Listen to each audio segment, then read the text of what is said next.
मुझे तो बड़ा आश्चर्य है संदीप जी कि हमें क्यों कट के भाई, मामला आपका है, वरदान आपको मिले हैं, वरदान के रूप में राहुल गांधी कांग्रेस पार्टी को मिले हैं, सोनिया जी के बहुत सुपुत्र हैं, योग्य सुपुत्र हैं। हम तो बधाई देते हैं, कांग्रेस को ऐसा नेता मिला है।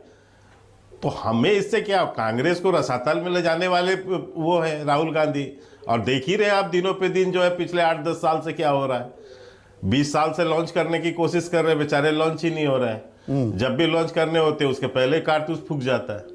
तो वो अपने आजकल पूरी कतार लगी हुई है, आपके तमाम केंद्रीय मंत्री राहुल गांधी पर निशाना साध रहे हैं जी। देश का अपमान किया, पलटकर जब पूछा जाता है कि भाई वो शंघाई का बयान, बीजिंग का बयान प्रधानमंत्री नरेंद्र मोदी का कि देश में पैदा होने को लेकर शर्मिंदगी होती थी, वो देश का अपमान था या नहीं? आप जिसे अपमान माने वो अपमान है, बाकी सब सम्मान की बातें हैं। क्या ये भी दो धाराएं साथ साथ चल रही हैं क्या? की नहीं, मैं एक बात कह रहा हूं आपको कि यदि आप कुछ गलत कर रहे हैं तो बोलेंगे तो हम जरूर, क्यों नहीं बोलेंगे, क्योंकि आप हमारे प्रतिपक्षी पार्टी हैं, तो हमको तो बोलना ही है। दूसरी बात आप कह रहे हैं कि ये जो पूरा सीक्वेंस बन रहा है, तो 2019 में हम गए थे क्या कहने के लिए कि राहुल गांधी बोलिए, जाके ऐसे ऐसे बोलिए किसी समाज के लिए? हमने सिखाया था क्या या हमने बोला है? आप कह रहे हैं अभी इन्होंने कहा कि एक शब्द का वो चेंज हो गया था तो इसलिए हमें सुप्रीम कोर्ट से माफी मांगनी पड़ी। तो यहां भी तो एक ही शब्द के कारण से हालत बने। ये तो कानून का निर्णय है ना, ये कोई बीजेपी का निर्णय तो है नहीं। आपके वकील जो है वहां पर बकायदा 3 साल केस लड़े हैं। अभी मैं सुन रहा था कांग्रेस के प्रवक्ता को, और 2-4 अभी जो प्रेस कॉन्फ्रेंस हुए हैं, बहुत विद्वान वकील हैं, एक से एक वकील है कांग्रेस के पास। तो चिदम्बरम साहब, मनोज सिंघवी, मनीष तिवारी, यहां जो है शहजादा सजा याफ्ता मुजरिम बन गया और आपकी वकालत घर के घर यहां चाय पीती रह गई। तो ये संयोग है आपको 3 साल नहीं ये संयोग है। एक मिनट मेरी बात पूरी होने दीजिए। हाँ, मुझे बीच में मत टोकिए सर। हाँ, मुझे बीच में मत टोकिए, मुझे मेरी बात पूरी। हाँ, मैं ये कह रहा हूं कि आप यहां पर बैठ के जो कानून की क्लास बता रहे हैं कि इतने धारा का विरोध हुआ, इतने धारा का विरोध हो गया, ऐसा हो गया, वैसा हो गया, ये होना था, वो। अरे साहब, तो आप क्या कर रहे थे यहां पर? हाथ में दही जमाए बैठे थे क्या? नहीं, मेरा सवाल यही है, ये बात तो आप दोहरा रहे हैं, सजा याफ्ता मुजरिम बन रहा था। ये संयोग है, ये इसीलिए दोहरा रहा हूं, राजनीतिक प्रयोग भी है क्या? के मतलब प्रधानमंत्री के खिलाफ पोस्टर लग जाते हैं दिल्ली में कि मोदी हटाओ देश बचाओ, तो 138 FIR हो जाती हैं। कानून तो है भाई कि प्रिंटिंग अधिनियम के तहत वो नीचे वो लिखना होगा। 138 FIR हो जाती हैं क्या? और अगर ये जो बोला है राहुल गांधी ने, मैं कोई इसको डिफेंड नहीं कर रहा हूं, पर जो ये बोला गया, इस तरह के बोल तो आम चलन होता है चुनावी भाषण में कि नहीं होता? उसके लिए 2 साल की सजा, मतलब ये इतना सामान्य है क्या जो हो रहा है? सुन लीजिए मेरे। हाँ सर, मुझे एक चीज बताइए, अभी आप इसको छोड़ के पोस्टर पे चले गए, राहुल पे ही रह लीजिए। हाँ, राहुल पे रहते हैं ना, कर लीजिए जहां करना है। उसमें भी कानूनी प्रावधान है। सुन लीजिए, उसमें भी जो FIR हुआ है वो कानून के तहत हुआ है ना। आपके पास न्यायालय, जाइए चैलेंज कीजिए। उसमें आपने कौन प्रिंटिंग किया, कहां से छपा, कैसे छपा, तो बताना पड़ता है ना। ये तो कानून है। दूसरी बात, 2 साल की सजा हमने थोड़ी ना दी है जनाब, भारतीय जनता पार्टी ने दी है क्या? ये कानून के तहत ऐसे करने पर, क्रिमिनल केसेस पर ऑलरेडी 2 साल की सजा का प्रावधान है। तो जज ने दिखाया, बताया, आज एहसास करा दिया एक मजिस्ट्रेट ने। सुन लीजिए के शर्मा, अधिकतम 2 साल का प्रावधान है कि आप दया आज क्या जाना चाहते?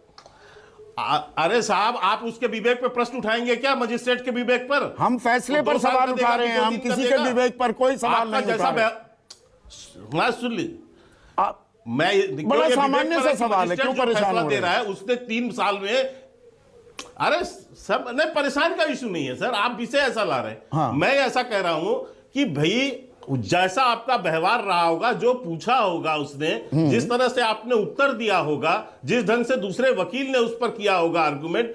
आज पे दिन मैं मीडिया रिपोर्ट से कहूं तो उन्होंने कहा ना, इन्होंने कि इनके वकील ने कि साहब पहली बार हुई है, जज ने, उसने दूसरे वकील ने तुरंत उनको याद दिला दिया, बोले साहब पहली बार नहीं हुई है, ये तो पहले भी इनको जो है सुप्रीम कोर्ट समझा चुका है, चेतावनी दे चुका है, और 3 बार इनको माफी नहीं मांगनी पड़ी। इनके इतने लायक वकील थे कि सुप्रीम कोर्ट के बात की अवहेलना के कारण से इनको एक बार नहीं 3 बार माफी मंगवा दी। एक चीज बताइए तो मुझे, आज ये ठीक है आपका ये कहना, आज सुन लीजिए, मेरी अदालत कार्रवाई कर रही है, अरे मैं सुन ही रहा हूं, आप बोले जा रहे हैं ना, सवाल भी तो सुनिए। अदालत की कार्रवाई है, कानून अपना काम कर रहा है, बिल्कुल ठीक बात है आपकी, पर ये कानून विपक्षी नेताओं के खिलाफ ही काम करता ज्यादा नहीं दिखाई देने लगा है। मुझे एक चीज बताइए, ये बयान आपत्तिजनक है, आपत्तिजनक बयान तो बहुत आते हैं, और ऐसे आते हैं जिस पर प्रधानमंत्री मोदी और न्यूज़ 24 को ही इंटरव्यू दिया था, कहा था कि मैं साध्वी प्रज्ञा को कभी मन से माफ नहीं कर पाऊंगा, राष्ट्रपिता महात्मा गांधी का जो अपमान किया था, उनके हत्यारे का जो गुणगान किया था, वहां कोई कार्रवाई नहीं होती। मैं ये जानना चाह रहा हूं, ये सामान्य है भाई, अदालती कार्रवाई है, कानून की कार्रवाई है, पर ये विपक्ष पर ही ज्यादा क्यों होती दिख रही है? नहीं संदीप जी, आप ये जो सलाह मुझे बता रहे हैं, आप ये कांग्रेस को सलाह क्यों नहीं देते हैं कि जब ऐसे कोई बयान आए तो जाके केस दर्ज कराइए? क्यों नहीं केस दर्ज कराया आपने? आप ही सलाह दे देते। आप तो अच्छे सलाहकार हैं मीडिया के दृष्टि से, और एक पंथ वो भी है, स्तंभ भी है, तो आप सलाह देते कि ऐसा जाके आरोप लगा। अच्छा। मैं संदीप जी केवल इतना कहना चाहता हूं, ये कोई पूर्वाग्रह नहीं, किसी तरह की विषय नहीं। आज एक बात जरूर इस न्यायालय के निर्णय से साबित हुआ है कि एक मजिस्ट्रेट जो है बता सकता है कि यदि आप कानून तोड़ेंगे तो आप कितने भी बड़े राजवंश के हों, कितने भी बड़े गांधी परिवार से आते हों, कानून आप पर भी काम करेगा, कानून आपको भी सजा तो वही मैं वही कह रहा हूं। देखिए, कानून को अंधा भी कहते हैं, कांग्रेसियों का और गांधी परिवार का। Be you ever so high, the law is above you. आप कितने भी रसूखदार क्यों ना हो, कानून आपसे ऊपर होता है। आप उसकी तस्दीक भी कर रहे हैं। आपका जो बयान पर वो पार्शियल है क्या? कानून कई जगह आंखें फेर लेता है क्या? भाई आप आरएसएस में ही बहुत से लोग साफ खुले मन से कहते थे हम नहीं मानते महात्मा गांधी को राष्ट्रपिता, कहते थे ना। आप राष्ट्रपिता मानते हैं के शर्मा?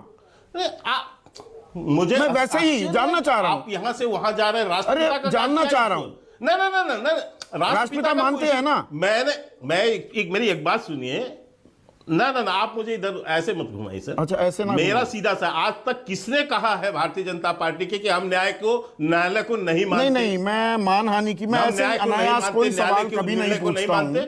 क्योंकि भाई थोड़ा सा सुनिए ना, डेफेमेशन की परिभाषा, मानहानि, अरे सुनिए ना, थोड़ा सुनिए ना, मानहानि की परिभाषा क्या है? उसमें एक्सप्लेनेशन 1 कहता है, if it may amount to defamation to impute anything to a deceased person, जिस व्यक्ति की मौत भी हो गई है उसके बारे में अपशब्द इस्तेमाल किए जाएंगे, उनकी फिलॉसफी विचारधारा को लेकर कटाक्ष किए जाएंगे, वो भी मानहानि है।